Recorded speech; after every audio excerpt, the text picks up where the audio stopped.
Breaking news! Tensions are heating up behind the scenes in Patriots Nation. With swirling rumors, intense training sessions, and eyes locked on the upcoming season, one thing's for sure, hope is alive in Foxborough. Before we go any further, hit that like button if you truly believe the Pats have what it takes to make it to the next Super Bowl. Honestly, I believe with everything I've got. This new squad is coming in hungry and laser-focused. If you're riding this wave too, drop it in the comments. Go Pats! I believe! Let's ride together. This season could be legendary. What if I told you the New England Patriots are about to make a draft move so bold, so defining, that it might reshape not just their offensive line, but the entire identity of this franchise for the next decade, and it all hinges on one name, Will Campbell. With the 4th overall pick in the 2025 NFL Draft, the Patriots appear laser-focused, and I mean locked in, on a name that's flown under some fans' radar but is now catching fire in Foxborough. Will Campbell isn't just another offensive lineman. He's a Mike Vrabel guy through and through. The kind of player who doesn't just fit the system,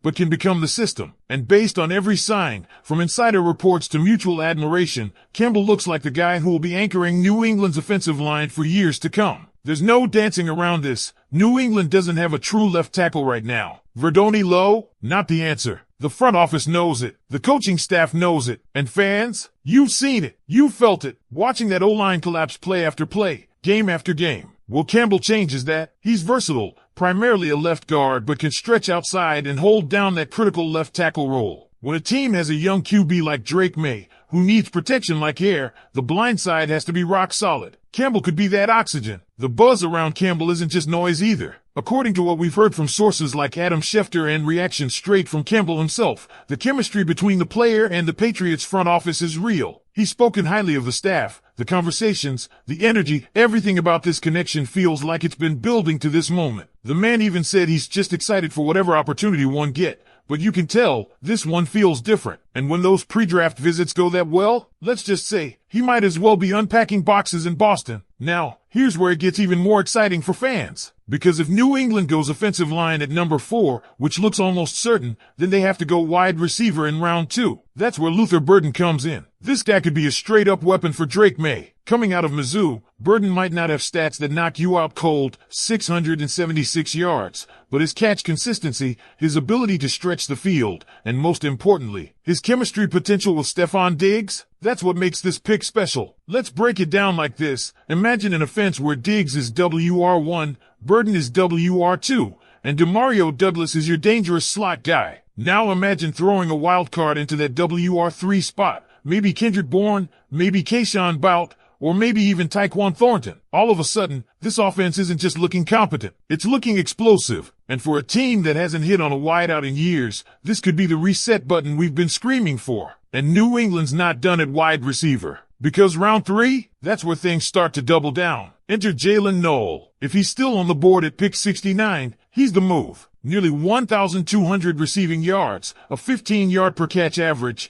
and the kind of dynamic playmaking ability that this offense has sorely lacked. Think about that for a second. Add Burden and Noel to a room with Diggs and Douglas. That's a unit that starts turning Drake Maye into a threat. Oh, and just in case you forgot, Jalen Noel already had a pre-draft visit with New England. He's got the Mike Vrabel and Josh McDaniels seal of approval. That means something. That means a lot. Now let's talk about speed. Not just speed as in wideouts, but backfield burners. Because while Rhamondre Stevenson gives you that bruiser presence, what New England's missing is a guy who can break it outside and make defenders miss in space. Enter R.J. Harvey. We're talking about over 1,600 rushing yards, 20 receptions for 267 receiving yards, and a game tailor-made for what Josh McDaniels likes to draw up: wheel routes, jet sweeps, the kind of schemes that stretch the field and break games wide open. Imagine Harvey slotting in behind Stevenson and Antonio Gibson. That three-headed monster might not be the headline on ESPN right now, but it's the kind of depth that wins cold weather playoff games in January. Now I know what some of you are thinking. What about those late-round picks? Rounds 5, 6, well, not this year, 7, what's the plan there? The truth is, that's where the Patriots can flex their muscle on depth. Defensive backs, rotational offensive linemen,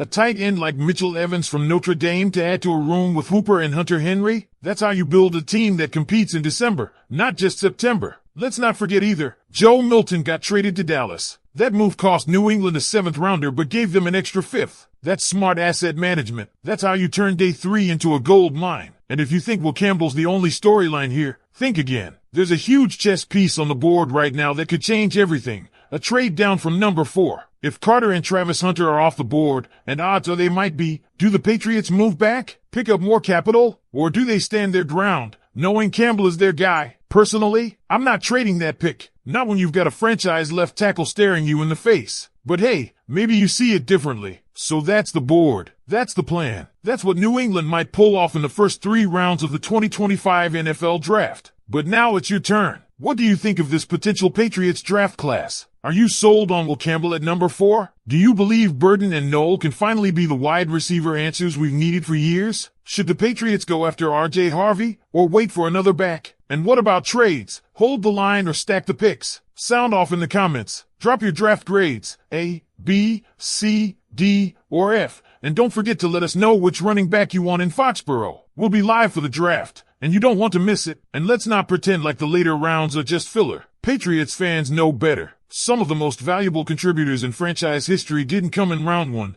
They came when the lights were dimmer, the stakes felt lower, and the scouts were betting on football IQ and raw potential. That's exactly where Mike Vrabel and Elliott Wolf could turn this 2025 class into something special. Let's talk round 4 through 7. No fluff, no gimmicks, just strategic depth building, and maybe even a surprise or two. First up, Woody Marks. Running back, pure speed, elusiveness, and a name that's come up again and again as the kind of player who can thrive in New England's system. He may not have R.J. Harvey's full resume, but Marks has upside. You're not looking for your RB1 this late. You're looking for that one explosive play that swings a divisional game. That's where Marks might shine. Now here's a name that might surprise some folks. Mitchell Evans, tight end out of Notre Dame. Yes, we already have Austin Hooper. Yes, Hunter Henry is still a weapon. Yes, Jaheim Bell is waiting in the wings. But that's the thing, New England has always loved having multiple tight ends. We saw it with Gronk and Hernandez. And even if Evans isn't lighting up fantasy boards, he fits a need, blocking support, short yardage consistency,